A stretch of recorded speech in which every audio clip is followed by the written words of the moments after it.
introduction.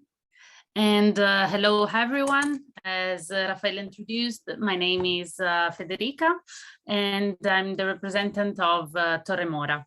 Torre Mora is history started in 2016, and when this estate became part of the group of family estates belonging to Piccini family. And as you all know, Sicily, and especially the area in which Torre Mora is located, so on the steep slopes of the Etna volcano, create the perfect climate to produce high quality wines, because here we have important differences in temperature between day and night. And the vineyards are located at a high altitude, so about 600 to 700 meters above the sea level. And especially like the characteristics of this area is the volcanic soil, because of the still active volcano. But together with this like positive influences, we also have to consider that because of the position of the vineyards on the slopes of the volcano, our winemakers often have also to face some challenges in terms of harvest and winemaking. And these challenges are faced through using the spurred cordon system on the smaller flat areas, and the vine bush on the terraces. Here, our vineyards are located in three of small areas close to Etna, which are Contrada Moscamento and Contrada Alboreto Chiuse del Signore, close to Rovitello. And then we have Contrada da Faragalluzzo, which is, always in Rovitello, and Contrada Alboreto Chiuse del Signore in Lingua Glossa. Our main brand here is Scalonera, where Scalonera belongs to the Sicilian language, and it means staircase, black staircase, because it reminds us of the terraces on the steep slopes on the volcano. Well, here we also have the most famous lava walls, which also became a World Heritage Site for the UNESCO. So here we have our winemaker, which work through the traditional methods, so together with new winemaking techniques in order to create these amazing wines. And for what concerns the Etna White that we're going to taste and the Etna Red, they are both organic. So I don't want to be too long with the presentation, so I would suggest to go through the wines we're going to taste together today. So here I'm going to show you Scalonera Etna Bianco, vintage 2021. Here we have 100% of Carricante, and it is completely produced in Contrada Alboreto Chiuse del Signore. So we are in Lingua Glossa district, with vineyards located, as I said before, 650 to 700 meters above the sea level. And the harvest is both bush vine and spurred cordon because of the vineyard's location. The harvest usually takes place in mid-October, late September, mid-October, and the grapes are cooled with carbonic ice in order to avoid the oxidation. Then the grapes go through a process of soft pressing at controlled temperature for about 15 days. So if you do have the chance to have a white paper to see the color, let's go through the analysis of the wine. I'm following you, Federica. When you need something, yes, I'm following you because you are making an amazing explication of the terroir. Have suggestions or different? Yes. If you do have some different impressions, please share them with us. Absolutely. And so here we have a yellow color, light yellow color. If we go through the nose, I can feel especially white fruit and also herbal aromas. And I can also like start feeling a kind of minerality that we will have more clear on the palate. I really like a lot the white flowers, Federica, but also something that reminds me the grapefruit, the lime more than lemon. There is like kind of green or really light yellow color in the fruits, so such as lime, but more, as you say, there is something reminds me the theme, the mint, really fresh. A lot of aromatic notes on the palate, and it's really persistent. You can feel also the sapidity of the wine. Yeah, absolutely. It's not at all fat. I remember when the first Scalunera I used to taste were for sure fatter, which is sometimes a good expression. Sometimes you don't need it, because in that terroir such as Etna, maybe it's even better to show the purity of the fruit and the energy, the vibes. And I think in this kind of wines, you are really making really well. I can feel like the palate perfectly reflects what I feel on the nose. So it's like, yes, you're not really surprised from the first like notes you can feel on the Federica, nose. is this 100% caricante, right? Yes, exactly. 100% caricante. How big is more or less the vineyards where you produce this wine? Well, please consider that for this we have the grapes, we can have 6 tons per hectare. Okay. And here we have about 10 hectares of vineyards. Okay. Do you like also to move now on the Nerello Mascalese? Because Scalunera. Oh, yes, I think, yes, always Scalunera. So our main brand, the staircase. Here we have Scalunera Etna Rosso 2018. So here we have a blend of Nerello Mascalese and Nerello Cappuccio. Even if the Nerello Cappuccio is just like a bit percentage of the blend, it's just the 3 to 5% according to the vintage. And the production area is here, Contrada da Faragalluzzo, so we are in Rovitello. Here, the vineyards are mainly higher, located at a higher place, about 700 meters above the sea level. And because of the area here, we just have bush vine technique. Even in this case, like we have 6 tons per hectare for the grape harvest. So let's move to the tasting. For the red one, the harvest is completely by hand. And in this vintage, it took place at, about mid-October.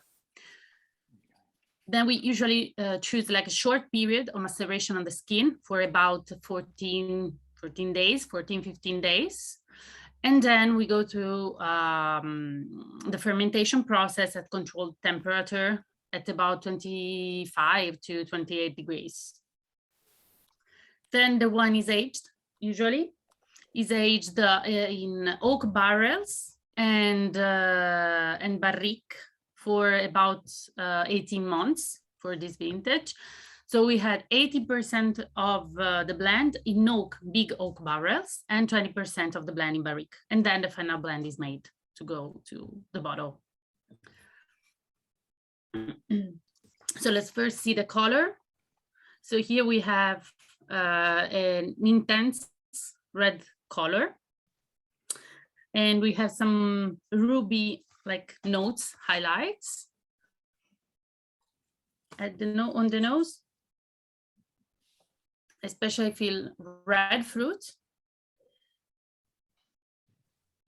but also I think it's really brilliant also in the color. I mean, it's 2018. Now he's already in his best moment for sure. You know, also, the time in bottle will help. I used to taste this the aging more or in less. bottle, of course. Yes, because I used to taste That is 2 years developed. ago. But to be honest, it's really in a good shape. I like the harmony, the balance of, again, the nose close to the mouth. So it's really interesting. There is this kind of orange peel that give you the identity to this beautiful wine. It reminds me a little bit, the closure in the end is a part with the bitterness, but which is really well played and well balanced with all the characteristic and all the polyphenolic part that is already present in Nerello Mascalese. Yeah, exactly. And also the tannins are really like velvety. I don't know how to say it, like they're not astringent, so they're pleasant in the mouth. You can feel it, but they're not like too hard. Then I can feel red fruit, as I said, also some musk, also some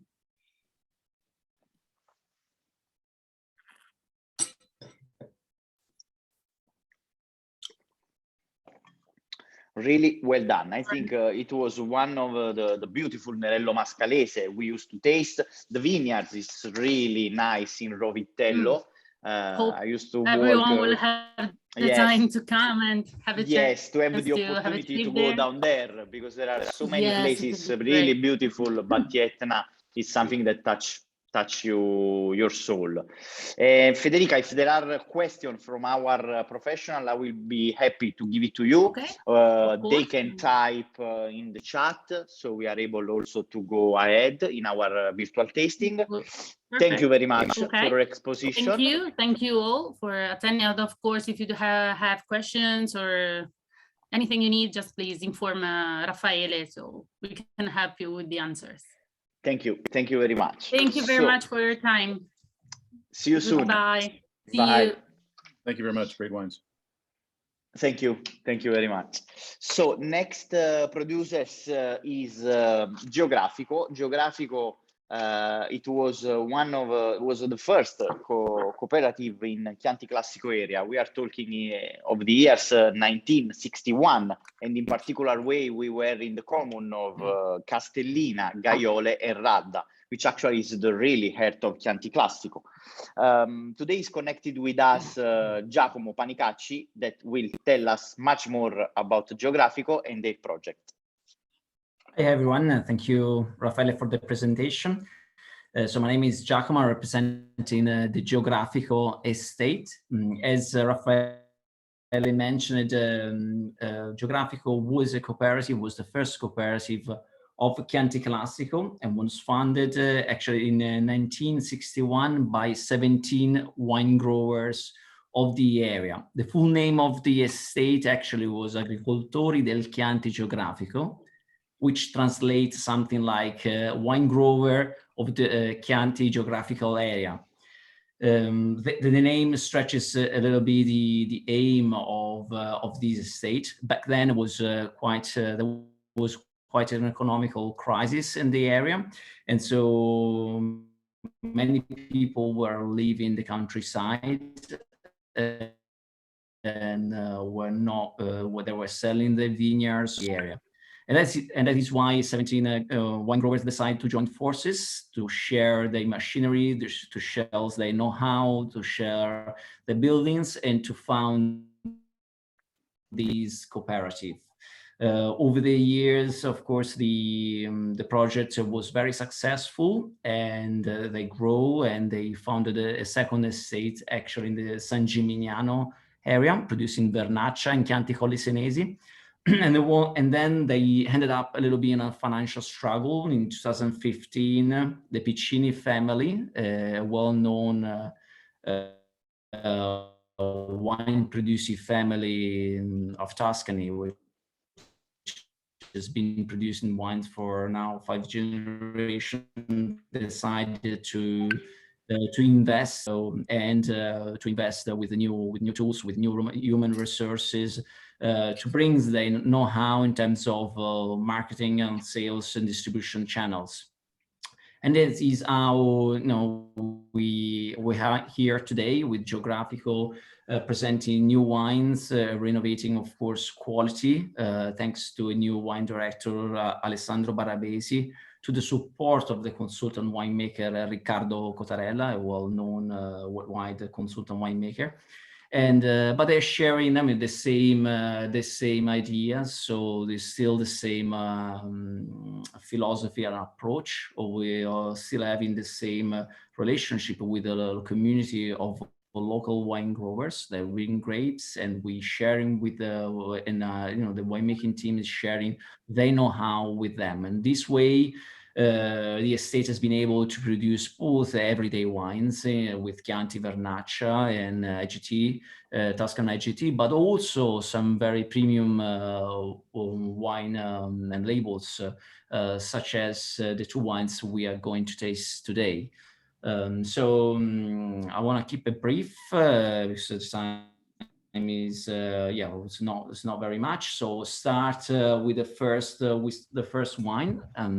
Thankfully, I've got a bottle with me. The first bottle we're gonna taste is Contessa di Radda Chianti Classico Riserva 2018. So the Contessa di Radda is a very old line of Geografico. Has been producing for over 40 years.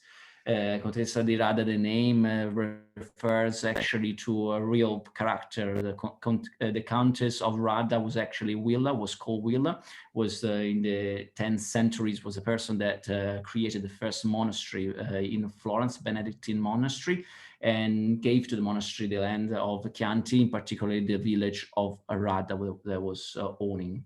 And so this is a way of linking them back, to the tradition and to the history of the villages.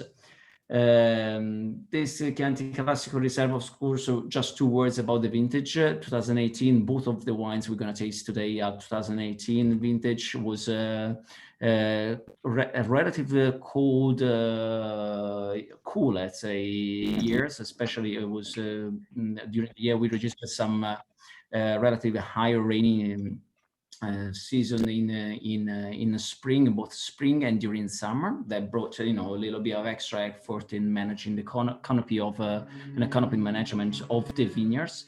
But thankfully there was a very good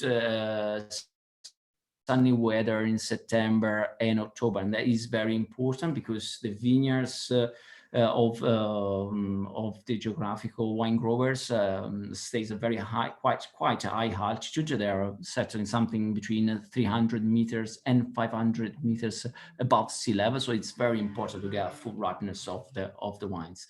Contessa di Radda Chianti Classico Riserva is a blend of Sangiovese 90% and 10% of Cabernet Sauvignon and Colorino.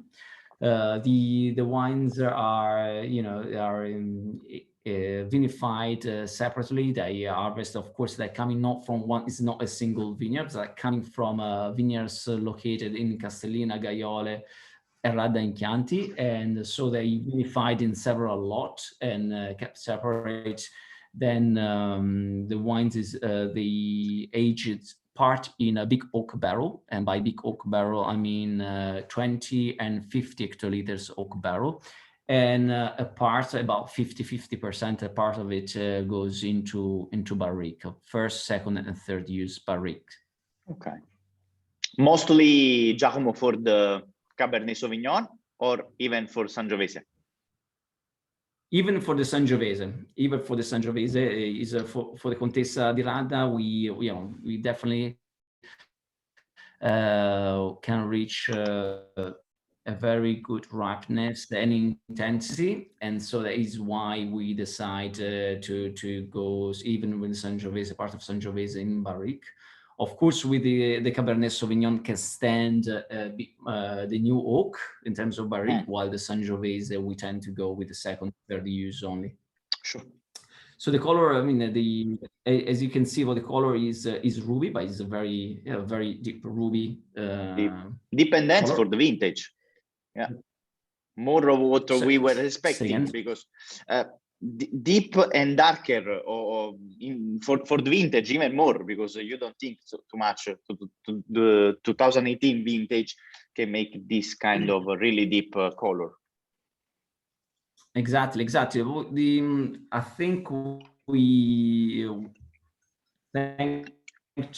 thanks to the altitude, we have to push a little bit over the boundaries with the ripeness. So we tend to keep the grape as much as we can. And we had, since the 10th of September, we really had very good weather. This allowed us to keep the grapes, some of the grapes, till mid-October. And so we had a very good maturation, and that allowed us to push an extraction. Without extracting really harsh, to release, has been able to release very elegant and kind of round, soft tannins. And so this is, I think, is a very, very good example. On the nose, we really put lots of effort on the nose. So the bouquet of our wines really try to preserve as much as possible from any sort of oxidations and with refilling of the barrel, but also during the winemaking process and during the aging process, which apart from the time spent in barrel, we do have conquering tanks, which is something inherited by the old timers, the previous one. Because of course they fall out of fashion at a certain point, but of course for a cooperative remains all the same. What I really like of this wine is the blue character. It reminds me always a lot of flowers, but even more maybe the blueberries, the plumes, the blue plumes, no? And some violets, lavender. So it's complex because it goes in the floral part, but also in the fruity part. As you said, the nose is well played and well balanced and really well produced. But also when you put in mouth, there is this kind of synergy with the nose and then with your palate. The tannins are finally much more riper and smooth, because in the previous years we used to taste something, but really you can see how is growing the quality in all the Geografico wines. Actually, there is also one Vernaccia that I really enjoy for everyday wines, but not only. It's a wine interesting by the glass in the different occasion. Now it's not the moment, but just to say that how it's really showing well Geografico wines in our blind tasting, because all the efforts are finally going out thanks to a great team. That's the truth. Oh, thank you, Raffaele. Yeah, of course, I've been investing. It's changing, also renovating the wood, because it's something that you might have found in some older vintages where some dry tannins and a little bit of unbalance in the mouth. So that's part of the effort that has been put into the estate. So as I said, polished tannins, quite nice meaty middle palate. Relatively, of course, to a Chianti Classico, not to an Australian Shiraz.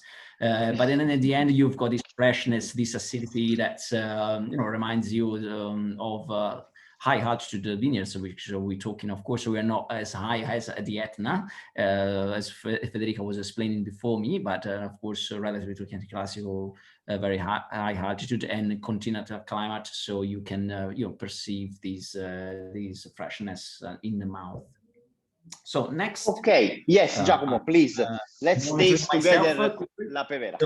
Yeah, La Pevera. So La Pevera 2018. This is actually a new project, a relatively new project. It was started with the vintage 2016. 2017 was not produced, and again we are now on the market with 2018. Same as the Contessa di Radda. Wine was bottled in July last year, so it's been in the bottle for at least something like 9 months. 1 day of difference in terms of bottling. This is IGT Super Tuscan. is made out of Sangiovese 50% and Cabernet Sauvignon 40% and Syrah 10%. The wines, again, I mean, coming from the Chianti Classico area, from a different village, Castelnuovo Berardenga, which not very far from Gaiole, is further south. The village is closer to the Siena town, but you know, the approach is pretty much the same. I've got you know, selecting the best sites among the wine growers' vineyards, and try, you know, to bring all the grapes perfect maturation. Of course, you got a big gap here in between Syrah and Cabernet Sauvignon and Sangiovese. Syrah you have to harvest, of course, a little bit earlier, a little bit like 2 or 3 weeks earlier than Cabernet Sangiovese. The wines spent 24 months in tonneau, French oak tonneau of 500 liters. And then it's blended together and then rest in concrete tanks to homogenate itself of the selected tonneau, and then it goes into bottles. Ideally for 6 months, not before 6 months is released on the market. When it was the first vintage, so in terms of you produced, Giacomo, sorry, when it 2016. was 16 was the first vintage. And since then you always have been producing. We jumped, we skipped the 2017 vintage, okay. And we produced 2018 vintage, and now we recently bottled the 2019 vintage. So in terms of color, this of course is more, you know, more towards blue and violet hues, and on the more dark characters you go also some more, of course, oaky aromas like chocolate, but as well of nice florals background coming from Syrah. Syrah in a small percentage, but give really you know, an aspect of wildness. There'll be on the floral aromas when it's young, and then it ages nicely towards more spicy as the wines age in the bottle. We experienced that on 2016.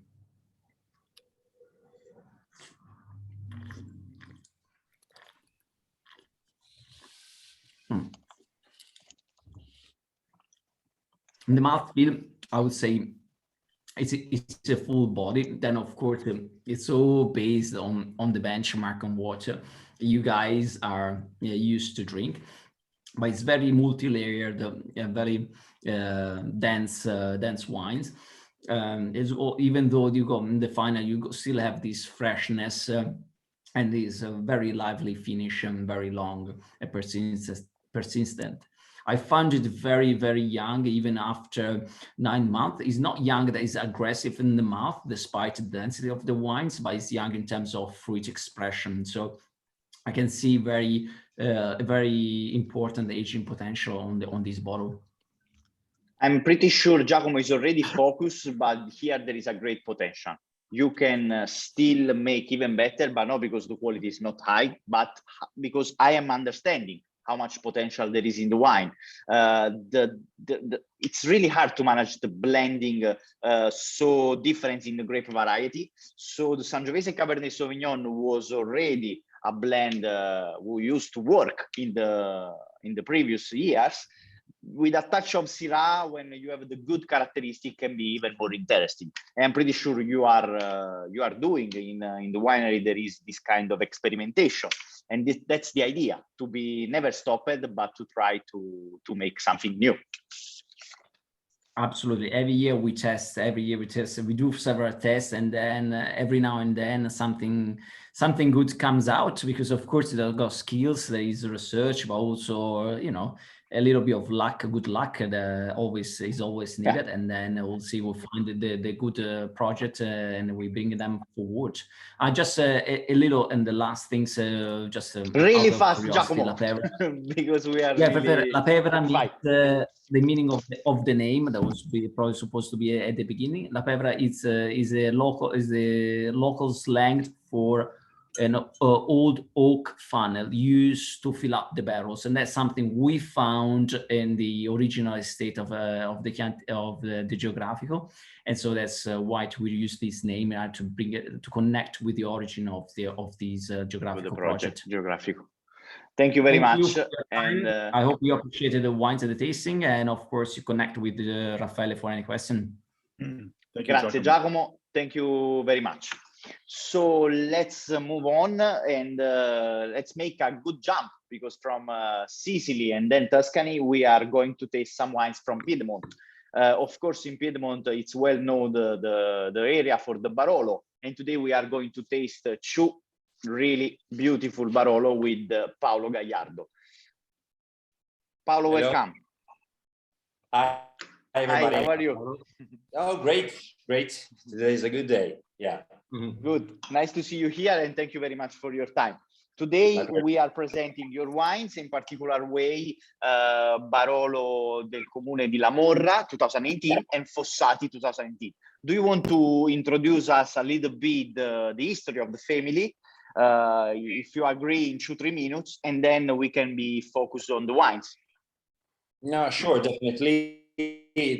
So I'm the 6th generation, actually, that continue to work in Piemonte. We are in Barolo area since 1961, and we actually produce wine from 3 different wine regions. So Barolo, of course, is definitely the main one. Then Roero area, a little bit more in the north, and then Monferrato, where we have also the cellar Tenuta Gareto, that is Monferrato is the kingdom of Barbera. Focusing on Barolo, we are certified organic, and we mainly let's say focus on the technique of micro vinifications. So we actually select pieces, little bubbles with particular unique character in our vineyards. We pick separately, we vinify separately. Just talking about Nebbiolo, every year we play our games with about 20-25 different Nebbiolo wines. Of course, not all of those will reach the bottle, but it helps us to better understand the corners of our land, and then some of those Nebbiolo wines will be blended. For example, Comune di La Morra, so from La Morra municipality. Other Nebbiolo selections reach the bottle just by themselves, so without any blend. So we make our single vineyard. As an example, today we will taste Fossati, and then everybody knows that nature is not always perfect, and so we have also some secondary choices, and we don't actually bottle our secondary choices, we just sell it in bulk. Okay, that's good to understand, the philosophy of the winery. Tasting, Paolo, the first wines. So from Comune di La Morra, how many vineyards go inside in this wine? Because there are different plots, no? There are different plots. We actually, in Barolo area, we own 8 different vineyards. And the first Barolo del Comune di La Morra, is a blend of 2 different vineyards, actually Santa Maria and Serra di Turchi. Both single vineyards are close to the cellar. So it's actually the vineyards around us that Santa Maria, for example, let's say that the majority of the blend is Santa Maria, because 70% of the blend comes from that vineyard, and 30% is from Serra di Turchi. The tasting of today is quite interesting because you are tasting quite fresh exposures, like north, northwest, northeast. For example, Santa Maria is a northwest and northeast exposure. Serra di Turchi have a southeast exposure, but the soul that dominate is the fresh area of Santa Maria. Santa Maria became well known in the region because historically, also the producers that were making wines from the south of the region, because again, we are in the northern side of Barolo area, but the producers that were having vineyards in the south with more structure, more complexity, older soils, historically, they were sourcing the grapes directly from, not generically in the north of Barolo area, specifically from Santa Maria, because of the delicacy of the grapes they were coming from. So is actually, now definitely you will do a much more technical description of the wine itself, but what I could say about that is that elegance, delicacy, and softness, and with a hint of herbal notes, is what dominate definitely in La Morra area, and mainly in Santa Maria and Serra di Turchi. What do you think? You have stolen my words, Paolo, because I was thinking in the same idea of how gentle can be this Nebbiolo. It shows the passion, really touch you because reminds you the wines made just in vineyards. There is anything that is going to cover the quality of the fruits. It's gentle, really well balanced, and so drinkable from the beginning. Sometimes, you know, Nebbiolo can be really strong in the expression because is one of the wines that we have in Italy with high acidity and a good polyphenolic part, such as the tannins that sometimes can be really aggressive on the palate. In this case, you know, you touched it really in the best condition. You didn't bring inside in the matrix, in the wine, all the herbaceous characteristic that can be sometimes you can find it, because actually, you know, there is a vision behind this wine. And I really like it how is well related also with the Serra di Turchi, because you are remember me now, one of the best wine we tasted in 2017. Your Serra di Turchi went out only in the big sides, so there are only a few magnums produced. But sometimes, you know, I remember really well because it was an incredible wine. And actually, you know, coming from the same vineyards, there is some relationship, because it's actually one of the wines that I like better from your winery, even if for sure the MGA are, you know, the focus, they get attention from journalists, absolutely. But this wine is always a certezza. It's always give you a sure decision when you get it and you find it in the right paper on the restaurant. So Serra di Turchi itself and also Santa Maria. So both, all the characters. The good part of the wines is that the cellar works is really at the minimum. So of course we need to do some good works, like all the other colleagues. It's necessary to learn a lot to be able to touch less the wines. That's more or less our philosophy, you know? And I think that to have the real expression of the microclimate is what we need to do, you know? And this has helped me to link with the description of the next wine, Fossati, because Fossati is really a fun wine, because I think is a proof of another proof of the effect of the climate change. Let's say that in the past, the most well-known MGA of Barolo, let's say Canubi, let's say Brunate, so top soft exposure, really a lot of sun, a lot of energy. They were the only place in Barolo that were able to, you know, reach the perfect ripening level and so balancing the wines. Now, in the recent years, things are changing a lot. Again, in Fossati, we are talking about a northeast exposure, so it's pretty cold, you know, and windy place. So, but in the recent years, we also have made a lot of mass clone selections. So we are changing, we are selecting our own clones, and this is also helping to reach the good balance and the good ripening.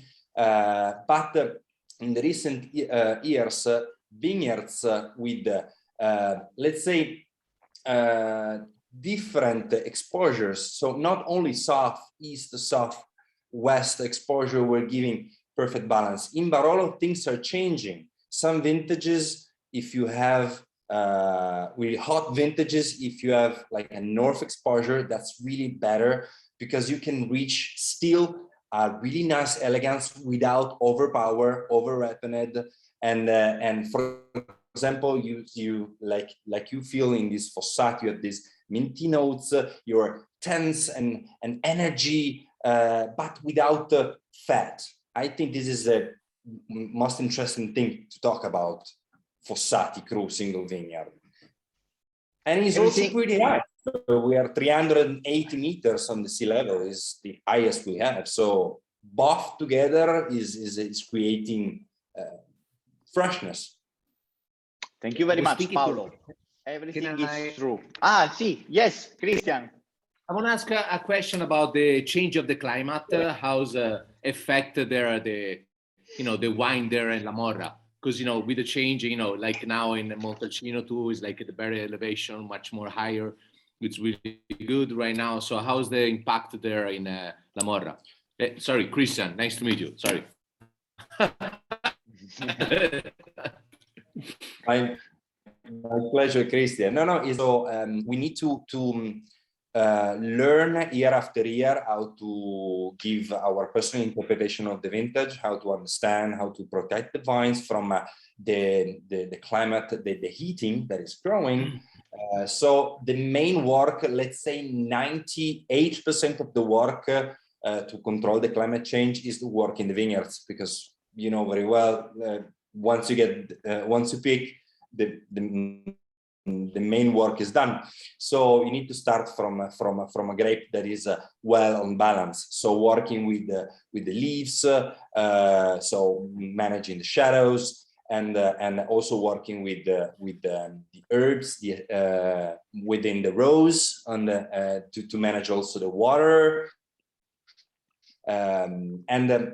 the different climate is also doing what I was explaining with Fossati. So it's changing a little bit the perceptions of the MGA. Barolo have totally about 166 different MGA. So it's a lot. Yeah. And the majority of the Barolo drinker know, let's say 5, 10, more and more we go ahead with the time, and when the climate is changing, more and more other vineyards are getting well known because they are reaching the perfect balance. Things that in the past was not consistent. Thank you. Okay. Thank you very much for your question, Christian. Grazie. And thank you very much, Paolo, for your exposition. If there are more questions, the professional can still type in our chat. Once, thanks again for your time, Paolo. So I go ahead with the next producers. Have a great evening, and thank you again for your time. I know there is a good news coming, so I will leave it to you. Bye, Paolo. So next producers we are going to taste. We are moving now from Piedmont and the Barolo area with the Barolo del Comune di La Morra, and then with the Fossati MGA that we tasted. We are going down in Tuscany, really close to our base at home. We are going in Montalcino, and we are connected with Jens that will tell us more about La Rasina. Buonasera a tutti. Ciao, Jens. Thank you for joining tonight. I'm here to speak about La Rasina,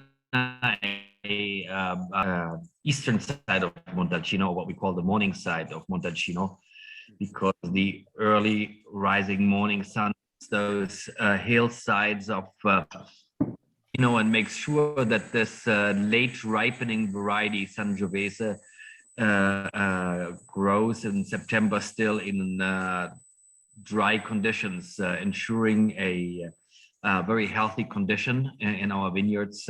We suffer a lot less from gray rot or botrytis because of that, and we have a condition also of perfect balanced maturation in hotter vintages like the 2017s that we're going to taste here together. Because we have not only the updrifting beautiful winds from the Val d'Orcia, but we have also not the straight midday sun hitting our grapevines. So La Rasina vineyards are located just in this one eastern area. There's no second location to our winery. This is a very location-specific expression year in, year out. We are trying to every year fine-tune our expression of La Rasina. We are close to a vineyard precise identity. And Marco Montangoli, the owner, I already worked for his father over 20 years ago. We're still at the winery, still driving tractor, still part of it, making it a really true family experience. They run this estate, not only organic certified, now also for the Brunello releases, but with a 4-generation consciousness. So there is the education of Marco as a enologist, there is science there, but there's more importantly consciousness there. So consciousness, the knowing what can happen, what can go wrong, and particularly in the a little more challenging hot 2017 vintage. I think I love showing these wines because this is a vintage where we see a huge spectrum of great wines and of failures, and the vintner and what he did in the vineyard, what he knew how to do in the vineyard, made the difference in terms of the results that you could achieve in the cellar. There was very little things that you could do in the cellar in order to improve things beyond what nature influenced, and being vintner's first place is the great capacity of Marco Montangoli here. We are showing basically 2 wines. That's all we do. Brunello and Rosso di Montalcino, all Sangiovese. We don't grow any other varieties. It is 100% Sangiovese estate. And tasting the first Brunello, we will see kind of like the imprint of the estate.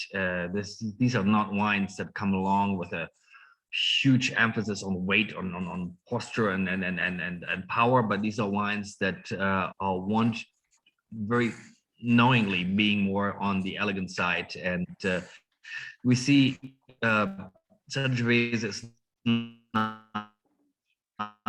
a deeply tinted, colored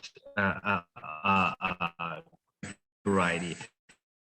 It is always to the bottom of length, but it is a wine that shall, in our eyes, excel in elegance. And this is what we do with the basic Brunello.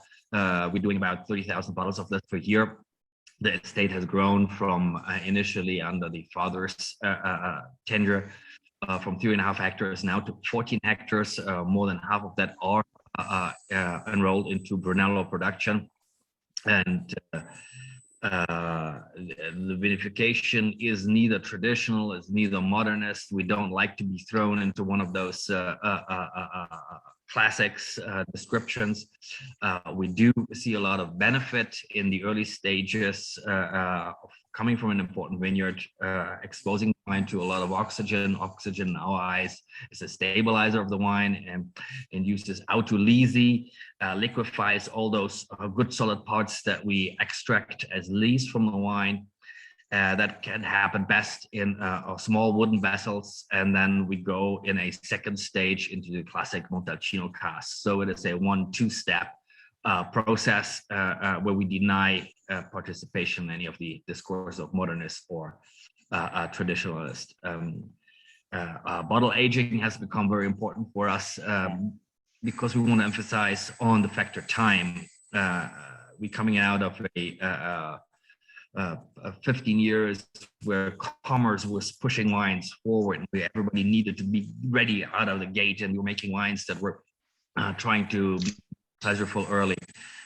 We right now see a lot more benefit in giving time to wine and using time as a factor in our production process. And so over the years, it is the objective of the winery, not only in the releasing of the wines, but also in the process of making them in the cellar and of growing them in the vineyard to give time its due course. And one part of that is we like to harvest at full maturity. We are strong believers in that only fully mature wines can produce a stable or can be transformed into a stable food product. And that full maturity, that balsamic point of best ripeness is the key in winemaking in our eyes. So time here, very important factor. Recognizing time, being able to recognize it in terms of excellence and not thinking about standards as a step down, excellence as a step up. There is always, Jens, this characteristic of menthol, eucalypto that went out from your wines. I like it a lot from the spiciness. They are for sure round and really dense. They got it velvety tannins, but not only, because what is really beautiful in the wines from La Rasina is the quantity of matter that there is in the wine. Well balanced also with the oak, because you know really well how to manage the new one with some different passage, some different use, so the second and third use. But it's the, you know what, the finish. So in the finish, it's really long, but not about sometimes the tannins from the oak, but about for the quantity and the energy that there is in the grapefruit. Yeah. So this actually give you something more than some producers. Yeah, so this is in our extraction process, we've seen the more important the vineyard source, the more noble lees we have available. This is the matter in the liquid in the very initial early stages of the winemaking. If we give oxygen to them and if we batonnage them, then we liquefy this, and this enriches the palate and extends the palate in the finish of the wine. So this, what you're describing, is a result of very labor-intensive batonnage and working with the lees. We really believe that it is not the alcohol or the sugars, it's not that determines the quality of the origin of the wine, but we are strongly believers that the lees, which are the noble matter of the wine, which are on the inside of that grape berry skin as it is growing, that as we ferment it, if we can extract that, and if we can kind of like set it into the wine, fix it, then we produce a very characteristic, location-specific example of wine from Montalcino. Good. Talking really fast of the vintage, the 2017 was for sure not an easy vintage, was challenging, but I found it something different from the producers. I used to taste the 2011, which a little bit remind me the 2017. For sure, they were also different, but it was a dry season. It was warm. Sometimes there was this heat over up the 14 degrees, but there is something changed, I think, in Montalcino, and not only, but in Montalcino you are a master, because the wines are not more heavy, and there is never the kind of overripe fruit. They are precise, but in the other direction, they are not herbaceous or green, because sometimes you say, you know, it's just pick up the grapes before, but it's not just this. Regardless the difficulty of the 2017 vintage, we were not afraid of maturity. So we want always to achieve maturity. We are not rushing to harvest early because we think it, you know, it's a difficult vintage. But we are kind of blessed because we are on the eastern side. So we have got these updrifting winds from the Val d'Orcia. It is never really hot in our area. So while 2017 was a scorching hot vintage in some parts in the middle of the summer, and there was a problem with availability of water and rain, we were lucky that our vineyards were old enough and deeply enough that they were not affected by it. And we were also lucky enough that Marco and his dad understood early enough, you know, this is not a year for leaf plucking or for exposing the grape bunches too much. So we are having actually a lot of vegetation hanging on the grapevines in 17, more than what we usually would have had, you know. All these factors together, you know, everything contributes a little bit, helped us to keep balance and helped us to stay away from the what happens if you have the burnt grape skins, then the fruit is damaged, and anything damaged doesn't evolve in nature any longer. You know, it stays stuck in that place, you know, and it stays tart and harsh, and from those grape skins you would have had then those tart coffee-like you know, bitter aromas that sometimes you find in 17, and we were lucky not you know, having suffered from that phenomenon. Okay, thank you very much, Jens. If there are questions, please just type me. I will be happy to forward to you. But to be honest, Jens, I don't think I am seeing lots of comments in this our virtual tasting. So if you want to go, it's already really, you know, tardy. Sorry for the words. I hope everybody enjoyed joining the seminar, and I'll see you soon. Thank you. Thank you very much, Jens, and congratulations for the wines. I like it both in the same way. They went in different direction. I think the first one, it reminds me more the floral character. It's really open-ended in the tasting, and it expresses itself from the beginning. The other wine, it's darker. It's a little bit fatter in the density, and also in the extraction, I think, of the polyphenolic part, but it's in the same way to reach the same quality. So there is the passion that go through these wines, and not only what is really is common in both the wines is this quantity of matter, the quantity of the polyphenolic structure that I like it a lot, because they are not afraid to extract and then to really work on the tannins, but the finish are really, really long, and this is impressive, and it's always something good. So the next producers we are going to tasting, it's still in Montalcino, but we are switching in another side. We are in southwest part of Montalcino, and there is Riccardo Boggi connected with us to tell us more about Argiano history. Hello, everybody. Hi, good morning. And I'm Riccardo, so sales manager of Argiano. And as Raffaele said, yes, we are in a different part compared to La Rasina. We are in the southwest of Montalcino. So the south part is usually known to be the warmest, the driest part of the hill of Montalcino. And in fact, we lay on this beautiful plateau at about 300 meters above the sea level. So we have a lot of sun hours. We have a strong influence from the sea.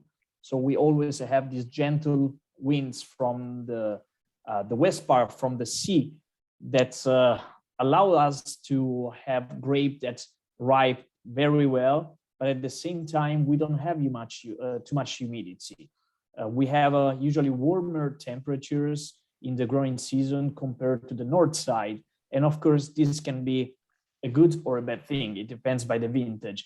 And for the tasting today, we have an example of one of the most challenging vintages that we have seen. So the first wine is the Brunello 2017. That was indeed a challenge for the agronomists, but also for the winemaker. Consider that we almost had no rain from January until the end of August, with extremely high temperatures in August. So in middle August, we reach more than 40 degrees Celsius. And imagine that grapes without water, with high temperatures, they are suffering. So it was the time to protect the vines, to protect the grapes. And in fact, we have trying to manage the canopy of the vines without removing any leaves in front of the grapes. We had to create kind of a shelter, kind of umbrellas to protect the vines by maintaining all the leaves in front of the bunches.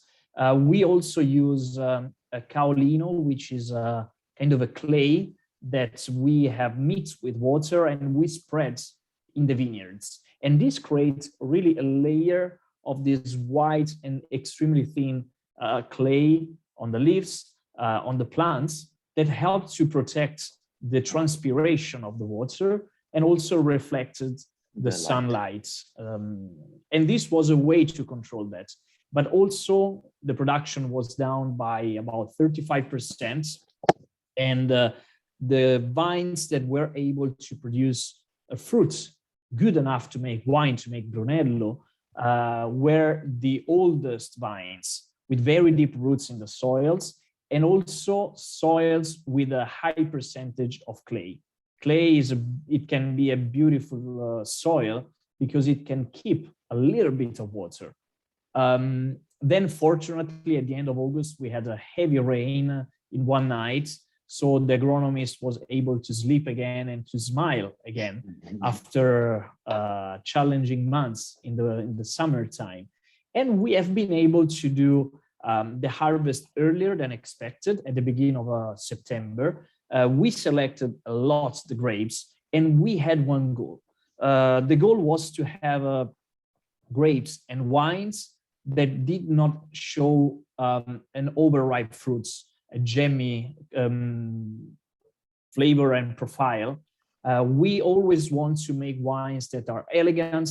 They have this beautiful, nice freshness without too much body. So we want the elegance and complexity in the wines. The biggest challenge was with the tannins, because the phenolic maturation was behind compared to the technological maturation. So we have to do the right vinification to maintain a Brunello that was able to show this beautiful and fresh character together with complexity and without too much grapey tannins. So Brunello 2017 is kind of an unusual vintage, but we are extremely happy about the result, because you can still feel the profile of the Brunello, maybe in kind of an unusual way, because this is not a Brunello that will be able to last for 30 or 40 years, like we can easily have and achieve with great vintages like 2015 or 16, or how it's going to be the 2019. But at the same time, we have an early drinkability, and is another dangerous bottle that can be finished in 10 minutes since when you open it. And this is always drinkability, a good goal to have.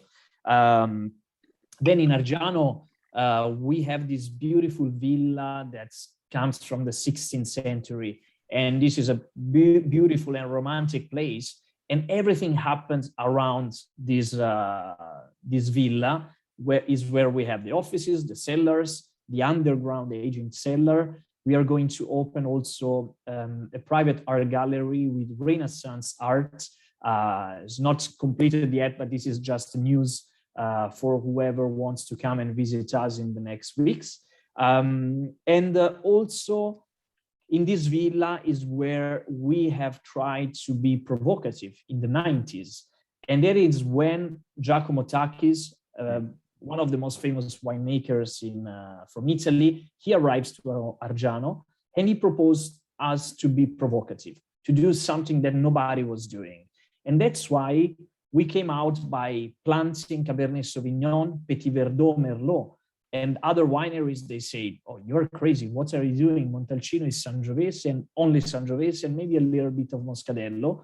But exactly because we wanted to be provocative, we came out with the first vintage of the Solengo. So the 1995 was the very first vintage after a few years of tests. And we wanted to show that we were also able to produce a classic Super Tuscan. And that's when the Solengo arrived with his different profile compared to what we expect from Montalcino. So with the Solengo, we have a big body, a strong structure, thanks to the Cabernet Sauvignon, but we have a very deep profile in terms of blackberries and toasty flavors, with very nice tannins that are present, but also have a beautiful texture. And this is mostly thanks to the Petit Verdot that we use up to 30% in certain vintage. Petit Verdot requires heat, requires the sun to reach the right maturation. If the Petit Verdot is not ripe, it can be extremely aggressive. If it's ripe, it's a beautiful grape.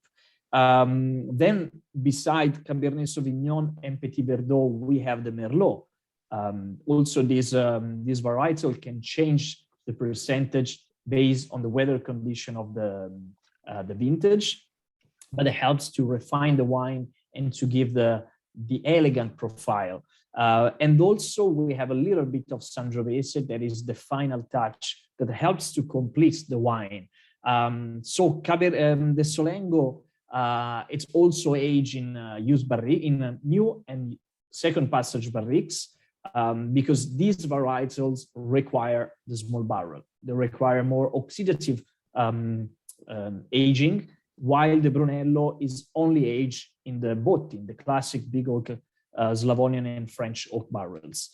So we have these two sides of Argiano. And also the name of Argiano comes from more than 2,000 years ago, when we had a temple dedicated to the Romanic god Janus, the god that shows two faces. One was looking at the past and one was looking at the future. And then with the time, the name Arajani became Argiano. And nowadays, after more than 2,000 years, we are exactly that, two faces. One is the tradition, is the history with the Brunello. So we follow the classic and traditional style, trying to respect the environment with all organic farming. And then the other face that looks to the future is the Solengo. So something more innovative, something different, something that shows a different profile. And when we talk about wines, we can never forget that we can be serious, but wine is friendship, wine is sharing, wine is fun. So we also have to have fun. The Brunello is a wine that comes from the vineyards, from the terroir, from the nature. Solengo is when we have fun. And Raffaele, you know about that. You're a winemaker yourself. So we also need to have fun in the cellar. And that's when we play with the different blends in order to try to reach the perfection. We will never achieve the perfection. We know that. But we also need to have fun when we make the wine and when we drink it. So with this, I think that I finished my time. We are making fun. We are having a fun. And to be honest, you were perfect. I know from tonight that you gave the best of yourself after 8 p.m. I didn't interrupt you because I really liked also the kind of history where you talk about the two faces. Actually, we are tasting today two wines completely different. There are people for sure who fell in love with the Sangiovese characteristics. Someone can really be more interesting on the Solengo for all the consideration you told us, but also for this characteristic of the Bordeaux blend. So with Cabernet, Merlot, Petit Verdot, and a touch of Sangiovese. I think there is another class of people can really understand both the insane quality of the wines, because in the first one there is the tradition, like you say, but it is also this kind of approachable wines, because as you say, the 2017 vintage, it's really beautiful to drink right now, but I'm sure it will give us also some surprise in the next 5-10 years. The Solengo, you know, it's like it beat you, it hit you, it's strong, it's powerful, but it never seems you heavy. So there is quality, energy, and sensational drinkability, which is not so easy when you go in that kind of wines. So Solengo, it was a great surprise, and maybe the 2019, one of the best vintage ever. So we are really lucky to present these wines tonight and to have a sip of these wines. Thank you. No, I agree with that. And I spent the last minute by saying that exactly the 2019 is balanced, is very close to the 2016. So we have a beautiful maturation where everything was set in the right spots, and we will see beautiful surprises among all the producers from Tuscany and many other regions in Italy. So yes, it's all about that. It's all about trying to express the best potential of our terroir and our vintages. And the style is the third touch of what makes a wine unique. Thank you very much, Riccardo. And I will leave it to you to go to your dinner. I hope it's going to be late, and I hope to see you in person as soon as possible. Absolutely. If there are questions for you, I will be happy to forward to you. There is still the chat there for our professional can type. So see you soon. Thank Bye, you. Riccardo. Bye. Bye, everybody. Bye-bye. There was a comment before on the wine of La Rasina, which actually for Greg Fontana is still connected. He was really happy to taste this wine. He told us in chat that was an impressive 17 Brunello. He never would have chosen the vintage blind because actually they made a good job on the vintage. Next producers in line, we are going to try to save some time and to end the virtual tasting in time. It's Castello Romitorio. It's the last producers in Montalcino area. We are going again back in the north side of Montalcino. Today is connected Daniele with us that can tell us more about the Castello Romitorio and the wines we are going to taste. Ciao Raffaele, buonasera. Ciao Daniele. Greg, thank you for the invitation. Raffaele, we're very happy to introduce Castello Romitorio to you. I think first vintage of Brunello at Castello Romitorio was 1988, I think. So because the winery was created in the early 80s by an international artist, Sandro Chia, who was really impressed when he visited Montalcino, and he understood this kind of potential about nature, history, wine, and that's what we try to do at Castello Romitorio. Today, the person who is behind Castello Romitorio is Filippo Chia, that is son of Sandro, and is doing, I think, is doing a great job for the winery. So we tasted La Rasina and Argiano, so two different expressions of Montalcino. Montalcino is so nice because you have so different expression of Sangiovese and of Brunello. Romitorio is located in northern Montalcino. This is the most important characteristic of the winery because all our vineyards are located around the castle. So, some producers have vineyards also in different parts of Montalcino. Romitorio instead is mostly in northern part and really around the castle. Another important characteristic, we like to say we are a mountain because all our vineyards are between 400 to 500 meters above the sea level. So really cool climate and fresh climate, and this kind of characteristic you really get in the Romitorio wines. Next year, finally, we will be certified as an organic winery. This is also another important big step we are doing. So what's telling you? So another part of Montalcino, high elevation vineyards, cool climate, and in terms of soil, we have shale and limestone, mostly Galestro. Vinification is in concrete for the alcoholic and malolactic, and for the aging we're using both French oak and Slovenian oak. We basically produce, we only have 15 hectares of Brunello, so we really pay attention about all the process, in vineyards, in selection, in aging time. We basically produce two Brunello, the Tradizionale and the Filo di Seta Brunello. That is our single vineyards. And if it's a really nice vintage, if really vale la pena, we also make Brunello Riserva of both wine, Tradizionale and the single vineyards. Today we're presenting the. We are tasting 17 vintage, yes, and the Riserva 2016, Daniele. Riserva for us is a really special wine because we only produce Riserva. It's really considered really. You told a lot about 17. I mean, dry, warm area. I think we did a good job because thanks to the high elevation vineyards, this cool climate. Consider that we are the last one picking the grape. Maybe we average pick the grape the third week of September and October. So thanks to this cool climate, high elevation, cut production, I think we create a nice balance in the wine between the fruit, the tannins, and they will keep it in this 70. Of course, what Ricardo was right, it's not winter that is going to be last forever, but it's really approachable, and we're really happy with this kind of 70. Instead, the 16, of course, vintage is completely different, and the 16 reserve, of course, you have a different complexity, and for sure, it will be a wine of long living wine for sure. The two wines, Daniele, are different for sure, because we are talking of two different vision and completely two different vintages. I'm very happy for the 17. I'm very happy. You are happy? I think it's Me too. interesting.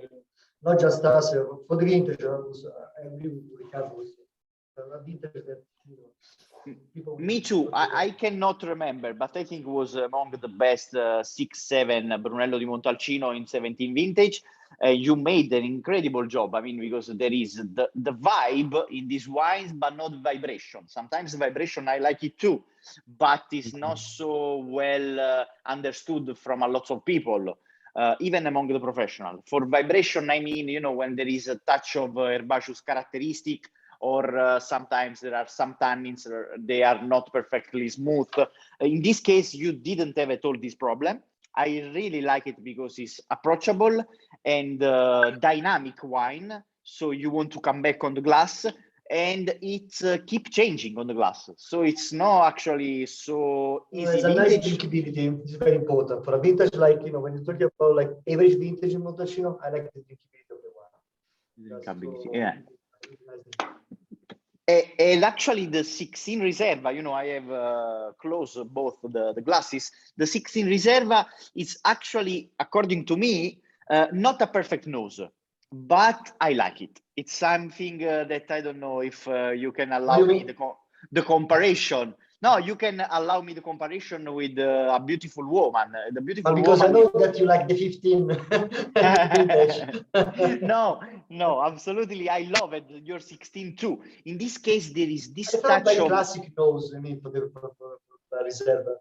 No, because there is a lot of energy, really compressed, that is going out in time for sure. But at this stage, you can feel it. It's still already compressed, which is a plus, but it will give you more information during the years. And absolutely, It was an amazing wines that I like it for this reason, because it's not already everything there. It not show up everything in the right moment, but it's you that you need to understand the wines. I don't know if there is also Christian connected. He wants to spend some words on the wines. I will be. It's turned off your microphone, Christian. I will be crucified for what I say. Allora, for the wine, it's for me, it's I love the characteristic of Romitorio, especially even in this vintage that, like you say before, was not easy, you know, vintage for everybody. But I love the characteristic, even the altitude where they have the vineyards and the position that they have in the soil and everything, making this wine really beautiful, even for another vintage is 2017.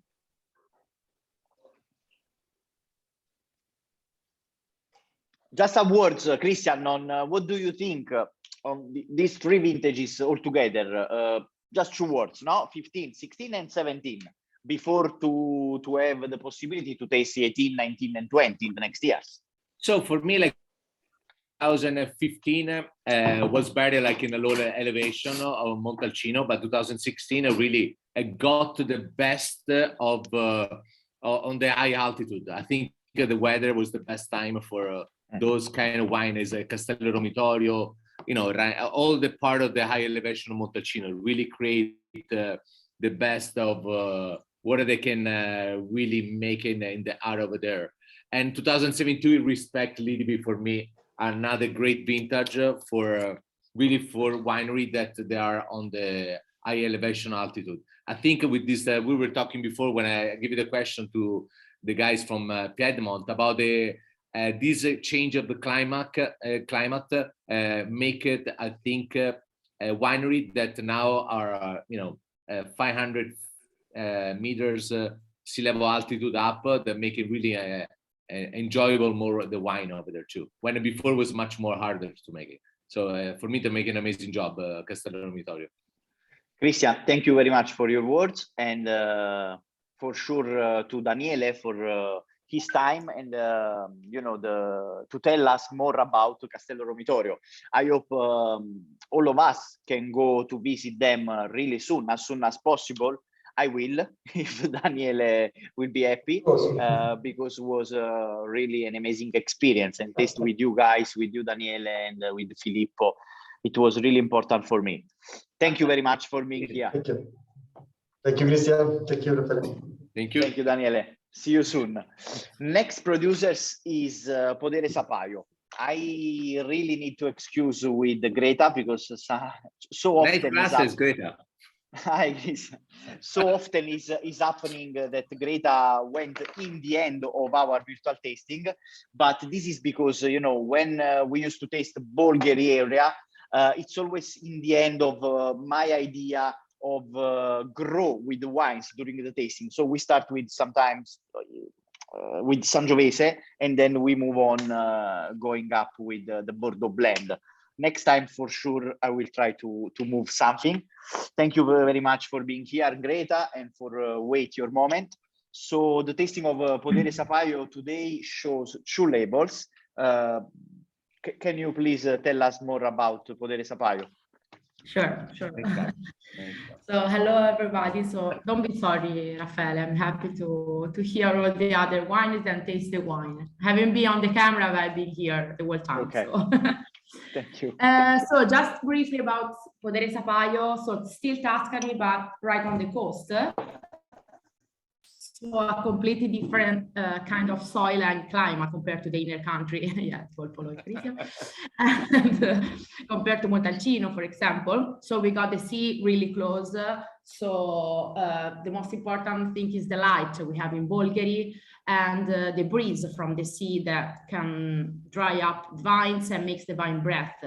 That's really important, especially in summer that get really warm, no? On the other side, on the east, we have the hills that protect the area. So Bulgari is a small denomination, I would say really, really lucky, no? Because it's a microclimate, healthy and lucky, with a really different kind of terroir. So in such a small denomination, 13 kilometers north to south, there are really different kind of terroir that with whom we play a lot. So I would like to underline that in Podere Sapaio, we play a lot with the different kinds of soil we can find in Bulgari.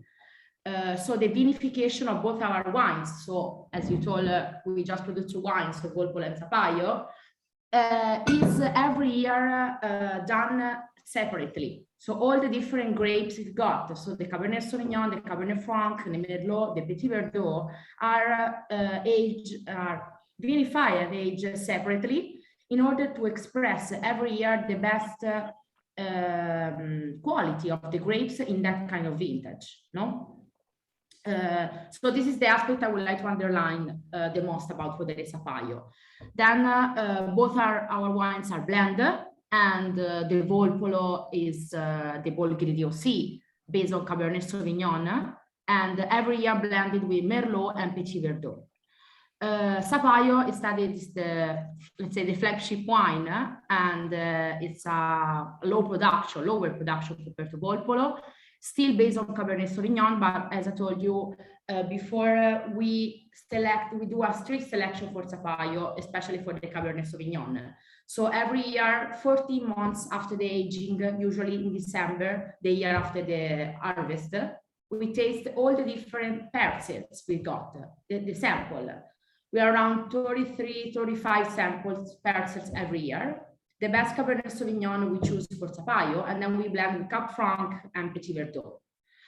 So there's no concept of cru in Sapaio, but the main focus for us is expressing the vintage every year with a different kind of soil and grapes we've got. The vintages, so Volpolo has been just released, the 2020. At the beginning of September, April, and I would like to release in September, but it's never possible. They give you the opportunity. September. And so we ship to you. We talk about because we bottle in February, in the middle of February. So this is the very first bottling of Volpolo. So after the 40 months, we made the blend. January stayed a bit in steel tank in order to be more homogeneous and to clean the wine, and then we bottle. So it's been now, yeah, 3 months that it's been bottled. No, it's really young. You can feel it, even if it's already all in line, and I like it a lot. Greta, so after the oak, it go back in cellar, but in stainless, not in concrete. No, stainless. Okay. No. Okay, you go back in stainless. I think there is some kind of a filtration, and then you go. Yeah, really. Yeah, small filtration also. Yeah, so big things filtration, and then we low down the temperature in order to clean the wine. It helps you to give more brilliant character and energy and tension even. So I think it's really important, and it shows really well. Yeah, White Sapaio. After the blend, come back to the barrel. This time just in the barrique, so in the small barrel, and stays there for 5 months. So Sapaio has a longer aging in oak and also longer aging in bottle. As we always talk about, we Massimo since the beginning is always Massimo, the owner, Massimo Piccino, Sapaio, has always think the area with 2 wines, 2 blends. That we don't like to call the first and the second wine. No. Obviously, Sapaio is a flagship wine, as a more complexity, as is a more important wine, let's say, no? But we would like to call them like Volpolo and Sapaio, 2 different wines, 2 different expression of the area. Then Sapaio has also some grapes coming from Bibona. That's why it's an IGP Toscana as denomination, because we blend grapes coming from Bolgheri and Bibona, and we choose to do this since 2015. And this was just such a matter of quality, because 2 wines, so Massimo since the beginning wanted to focus on the quality of the wines, and according to us, to our taste, to the taste of our internal winemaker, that is Alessandro Nannelli, and also Carlo Ferrini, that is the wine consultant, we decided that blending the Bolgheri and Bibona was improving our Sapaio, was giving like something more to Sapaio, you know, a plus to him. So that's why we decided to exit, let's say, the DOC for Sapaio. But by the way, are just 2 different expressions of the areas. Obviously, we are trying to have radier wine every year, more very balanced. We are really focused on balancing the wine, so right acidity and tannin, and I think we are really working nice on the freshness of the wines lately.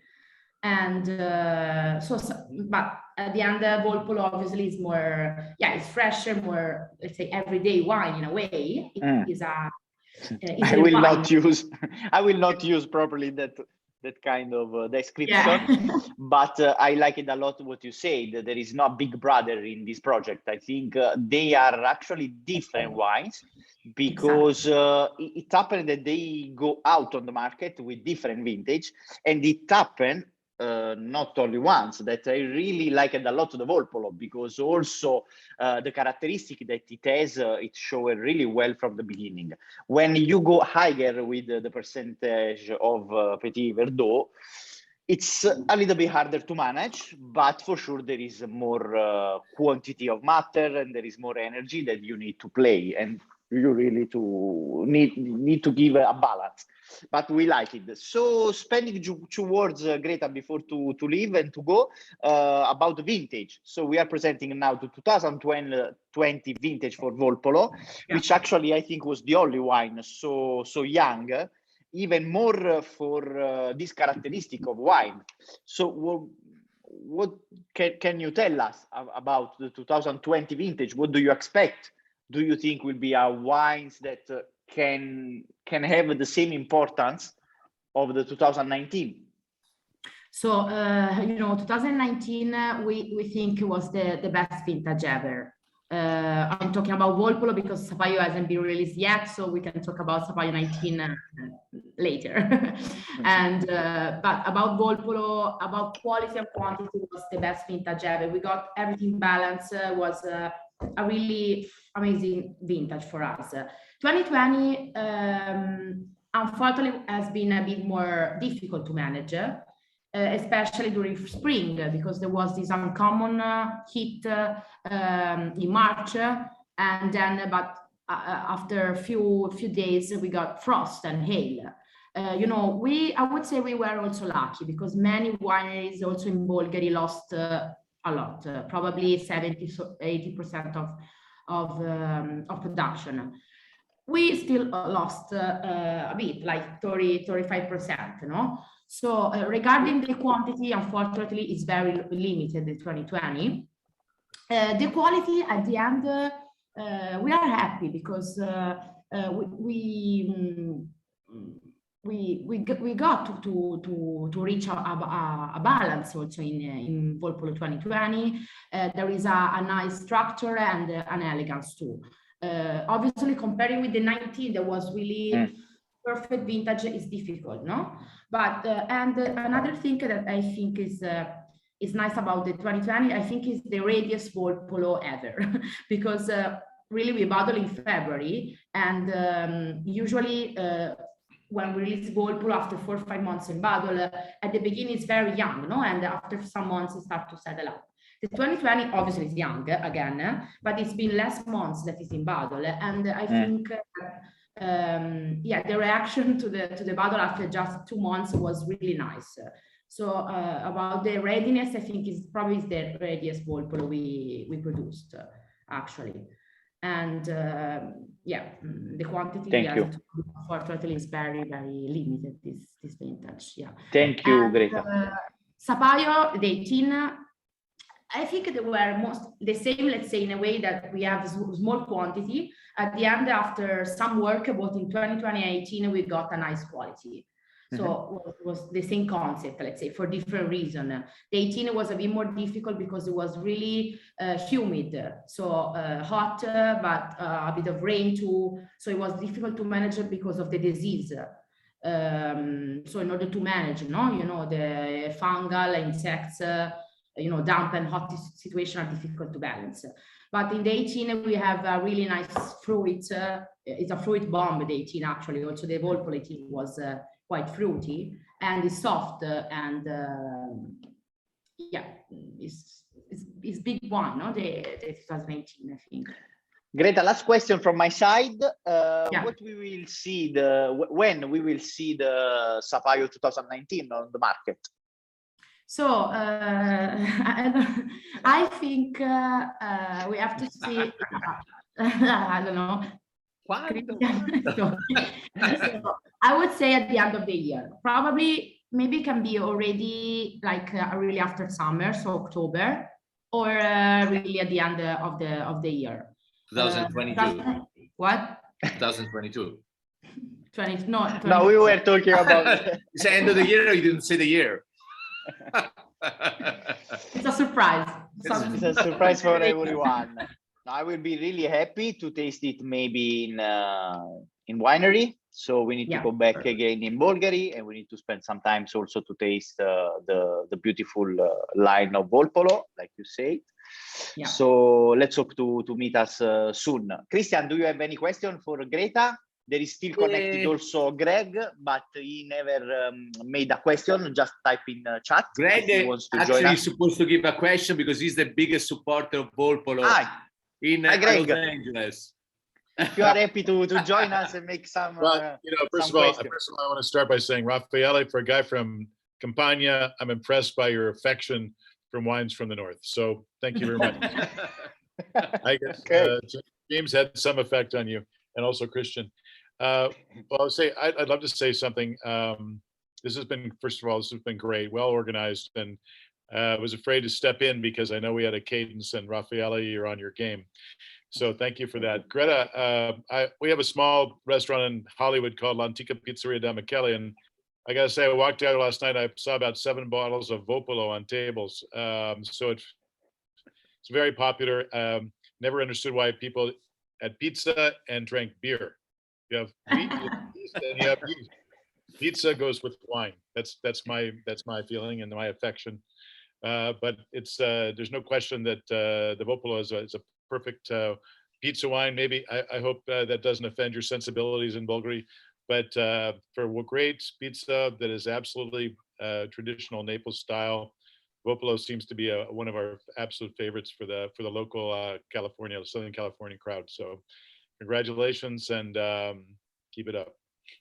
Thank you. So Actually, every time, every moment, every food you drink Volpolo, it's okay. So it's no fun at all. everyday wine, even without nothing. Exactly. No, and you are right, Greg. Even because there are pizza and pizza. I mean, there are some artists in Naples now making pizza for 15 euro, and for us it's a lot. I mean, because everything started with the 3.50 cent. So now there are pizza and pizza. And I know what you want to say, because actually it's so perfect, the match. When there are complex pizza, it really helps something more structured. I like it a lot, the beer. Sometimes after 75 wines tasted during the day, I prefer actually some beer. But in the end, I can understand to make a really joyful table, it helps a lot. And Volpolo is that kind of wine. Yeah, I don't know where we are on time, but I just want to tell you a quick story. And Raffaele, yes, please go ahead. Being from Naples, Napoli.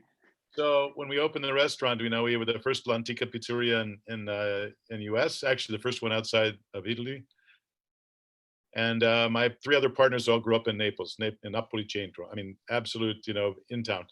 And they said, they insisted we have lots of beers. So we have, 12 beers on Rasina. And they fought me about the wine. So we opened with 5 whites, 5 reds, 1 Bollicine, 1 Rosé. And I said, I make a bet with you 3 characters from Napoli. I said, I'm from California. My family's from Verona, but I grew up here. I said, people in California drink wine. I don't care what we're eating, we drink wine. So I bet you in 30 days, 90% of the sales will be wine, not beer. Oh, these guys were laughing like there's no tomorrow. No, it's pizza birra, pizza birra. No, that's not California. So 30 days later, 90% of the sales were wine. 2 months later, 95% of the sales were no wine. way. 95 is really a lot. That's what we do. That's California. And we also don't eat an entire pizza by ourselves with a birra or Coca-Cola. We have a little pizza, a little pasta, a little, secondi. So it's a different style of eating, and wine goes well with it. And, for California, just to go back to Greta, obviously we've taken a very, I think, brave, maybe even ambitious position that we don't serve any California wine, even though we're in California. And I just feel that people should experience everything. And from Italy, from north to south, and it's very easy to say, oh, somebody comes in, I like a California Cabernet. Like, oh, well, that's nice, but maybe slightly different style. Why don't you take a chance? And then to go to Bulgari is it's approachable and close enough, but different, where they become very, very attached to that. And then if they're Pinot lovers, they love wines from the Nebbiolo grape-based wines, and it's been a fun adventure for us in California. Now we're opening in New York and a few other places, so I'm hoping in the United States. I love it. That's nice to hear from you, Greg, and thank you very much. Okay. Penny's hungry. You want a pizza, Penny? I want a pizza. Pizza, a good wine. Pizza was like, oh, I know Raffaele is thinking about margarita right now. I think I'm going out tonight, because for us it's late. I don't know, Greta, what she's doing, but it's really late for me. So yes, maybe it's the best solution. Thank you very much to everyone to stay with us all long. We went out of time for more or less 10-15 minutes, I will say, but it was not so easy, because with 7 producers and 14 different labels, we had to manage all the tasting. Once thank you again. We recorded everything, and we will be happy to give it to you as soon as possible. See you soon around the world. Grazie a tutti. Ciao, grazie mille. Ciao Greg, see you soon in Grazie a LA. voi. Grazie Greg, grazie Christian. Ciao, dopo, ciao. Ciao Raffa. Ciao Greta, a presto. Just closing our virtual tasting, we had a small problem with some screen, some webcam in A16 restaurant, but we are going to give all the details as soon as possible with all the participants. So thank you very much for being with us, and see you soon.